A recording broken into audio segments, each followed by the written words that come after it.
Welcome to Home Groups, where we apply the message we heard this week at FV Church. This week we got to hear out of Luke chapter 10, which is Jesus' prayer request. That's what he wanted to share with his disciples about what's needed in the kingdom of God. And Luke chapter 10, verse 2, if you don't mind, we'll read it together here. And it reads, "These were Jesus' instructions to them, his disciples. The harvest is great, but the workers are few. So pray to the Lord who is in charge of the harvest. Ask him to send more workers into his fields."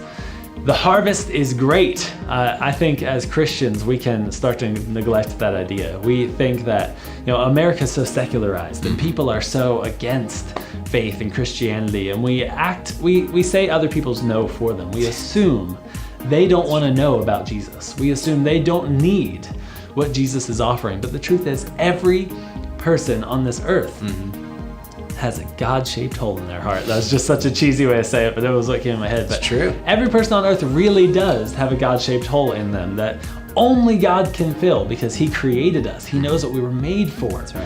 And the harvest of people who need to know Jesus, of people who could be brought into the kingdom, truly is great. There are so many people available. We did a series a few years ago called 55,857 Reasons. And it was all about, that's the number of people who don't claim any religion in this area, who don't claim anything in their life that is guiding them, any God to show them the way. And we have that answer for 55,857 people in Adams County, let alone York County, like where Spring Grove campus is, or whatever. There's so many people. The harvest is truly great.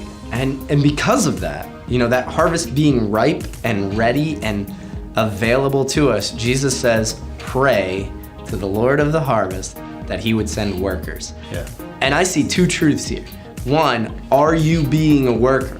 Are you out in the field collecting that harvest? Are you talking to people about the Jesus that you know? Have you had a conversation yet this week about Jesus? Yeah. Are you living that out? Because that's what he wants. Not only that, he wants you involved and invested. Have you served once this month at church? Have you been to church regularly? Are you a worker who is working the fields? Because Jesus is praying that those people would happen. And then second is just said, pray for it. That's right. Like, first of all, be a worker.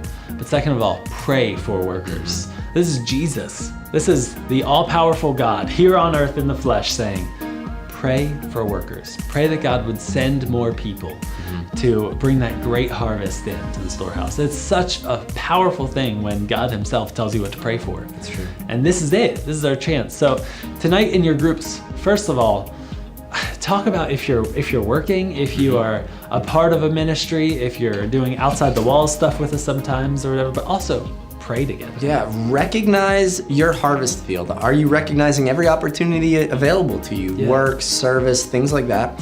And then spend some time in your groups in prayer for the harvest, for the workers, and for yourselves, that you would become the workers you need to be. Yeah. I think we're gonna have a great conversation tonight. We'll see you again next week.